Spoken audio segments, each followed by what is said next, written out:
네, 김영환입니다. 같이 말씀 묵상하겠습니다. 제자도의 마지막 끝은 무엇일까요? 바로 순종이죠. 잘 되는 집, 잘 되는 교회, 그런 곳을 가보면 순종하는 삶, 열매가 있습니다. 이렇게 집회를 가보면 어떤 공동체는 굉장히 건강하고 반응이 좋고 웃음도 많고 참 건강하구나, 이런 걸 바로 느낄 수 있는 그런 공동체가 있습니다. 그런데 그런 곳에는 이게 착착 뭔가 말하면 듣고 움직이고 이런 것들이 사실은 눈에 보이기도 합니다. 한 분이 이메일로 이렇게 자료를 보내주었는데요. 참 안 좋은, 건강하지 않은 그런 교회 공동체에 대한 이야기에 대한 제보였습니다. 대전에 대표적인 신사도 교회가 있는데, 단체가 있는데요. 사람들이 잘 모르고 빠진다. 그래서 제보를 해 주셨습니다. 내부 문건을 보니까 일천번제를 강요하고 순종을 너무 복종하지 않으면 신앙인이 아닌 듯 이렇게 몰아가는 그런 대화 내용이 있었습니다. 그걸 캡처해서 이렇게 보내주었는데요. 제자도의 마지막 순종은 맞지만 이 강압적인 복종은 성경적이지 않습니다. 과도한 헌금을 내게 하고 과도한 복종을 해서 어떤 윤리 도덕적으로 문제가 되게 하는 것, 이런 것은 바른 신앙이 아니죠. 오늘 본문에 하나님은 이방 선지자 발람을 통해서 하나님의 뜻을 드러내시는데요. 발람은 자신이 원하는 대로 대언을 해주면 엄청난 부를 누릴 수 있었는데, 오늘 본문에 보면 하나님의 말씀을 듣고 그 뜻을 그대로 전하려고 노력을 했습니다. 여러분, 우리 한번 이 말씀을 조금 더 묵상을 해보시죠. 1절에서 3절 말씀 같이 읽어보겠습니다. 이스라엘 자손이 또 길을 떠나 모압 평지에 진을 쳤으니 요단 건너편 곧 여리고 맞은편이더라. 십볼의 아들 발락이 이스라엘이 아모리인에게 행한 모든 일을 보았으므로 모압이 심히 두려워하였으니 이스라엘 백성이 많음으로 말미암아 모압이 이스라엘 자손 때문에 번민하더라. 여기 말씀에 보면 이스라엘 백성들이 요단강 동쪽 모압 평지에 진을 치고 있었죠. 그들은 아모리 족속과 바산왕 옥과의 전쟁에서 승리를 한 후에 모압 땅 근처에 이제 이동을 하게 됩니다. 이때 모압 왕 발락이 굉장히 두려움에 빠지게 되죠. 그래서 이스라엘의 군사적 힘을 보고 두려워하면서 이걸 어떻게 하면 좋을까? 그래서 꾀를 낸 것이 이제 거짓 선지자이긴 하지만 발람이 저주를 하면 이스라엘이 무너지지 않을까? 그래서 발람에게 사신들을 보내죠. 그래서 이스라엘을 저주해달라, 이렇게 요청을 합니다. 그런데 막대한 돈을 지불하겠다, 이렇게 말하면서 예언을 해달라, 대언을 해달라, 이렇게 신뢰하면서 금전적인 대가를 주겠다 하면서 이야기를 했던 것이죠. 만약에 여러분이라면 어떻게 하셨을 것 같아요?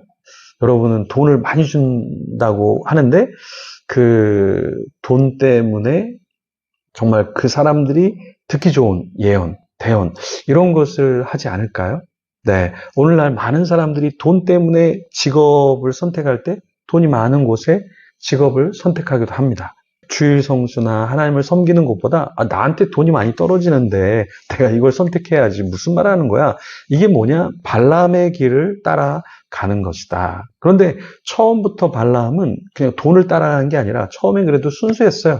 그래서 아무리 돈을 많이 주겠다고 해도 기도하면서 하나님의 말씀을 받고 하나님이 저주하지 말라고 하시는데 이렇게 말씀을 전했단 말이에요. 그래서 발람을 우리가 지금 물질 중독자, 또 성적인 쾌락을 조장한 자, 이렇게 말하지만 처음에 이 발람의 모습을 보면 그렇게 처음부터 하지는 않았었습니다. 자, 12절 말씀에 하나님이 발람에게 이르시되 너는 그들과 함께 하지 말며 그 백성을 저주하지 말라. 그들은 복을 받은 자니라. 이 말씀을 듣고 그대로 발락에게, 모압 왕 발락에게 전했습니다. 그런데 이 발락이 그 이야기를 듣고 포기했어야 되는데 이제는 사신들을 더 많이 보내고 또 그 금은보화를 더 많이 2배로 보내서 발람에게 또다시 무엇을 요청합니까? 이스라엘을 좀 저주해달라, 이렇게 요청을 했죠. 그런데 발람은 이제는 뭐라고 기도했습니까? 네, 자기가 밤새도록 기도하겠다 하고 기다려달라 하고 밤새 기도하고 나와서 하나님의 뜻을 다시 솔직하게 전했죠. 자, 그때 이제 하나님이 정말 저주하지 말라고 하시는구나 하고 포기했어야 하는데 어떻게 합니까? 발람이 하나님 제가 좀 따라가면 안 될까요? 그래서 하나님이 허락하시죠. 근데 그때 이제 어떠한 일을 경험합니까? 나귀가 여호와의 사자가 서 있는 곳을 보고 어떻게 합니까? 더 이상 움직이지 않죠. 그런데 이 발람이 그것도 모르고 나귀를 이렇게 때리잖아요. 그러니까 나귀가 입을 열어서 뭐라고 얘기합니까? 내가 언제 당신 말을 안 들은 적이 있습니까?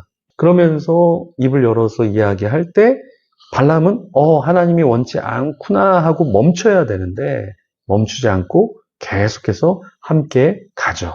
그래서 35절에 이런 말씀이 있습니다. 여호와의 사자가 발람에게 이르되 그 사람들과 함께 가라. 내가 내게 이르는 말만 말할지니라. 발람이 발락의 고관들과 함께 가니라. 분명히 가지 않아야 되는데 발람은 여전히 어떠한 생각을 갖고 있었습니까? 돈이 되는 길.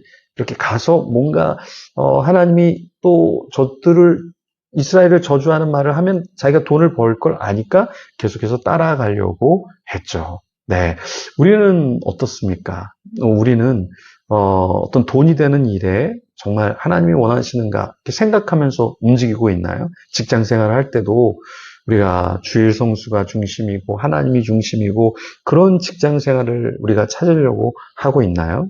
젊었을 때는 하나님 중심적으로 사는 게 쉬울 수 있어요. 근데 나이가 들어가면서 더 큰 금액, 더 큰 좋은 직장, 더 큰 어떤 사업 이런 것이 펼쳐질 때 정말 하나님의 계획대로 내가 그 계획을 알고 따라갈 수 있을까요? 네, 믿음이 필요합니다. 물질을 향한 나의 마음을 내려놓고 하나님을 향한 마음을 갖기 위해서는 믿음이 필요합니다. 오늘도 그런 주님이 원하시는 믿음의 삶을 살도록 어떤 선택, 어떤 섬김이 있을 때 주님이 무엇을 기뻐하실까 그것을 좀 고민하면서 살아가는 저와 여러분이 되면 좋겠습니다. 하나님이 기뻐하시는 이 시대에 거룩한 선지자가 되도록 하나님의 사람이 되도록 같이 기도하며 나아가겠습니다.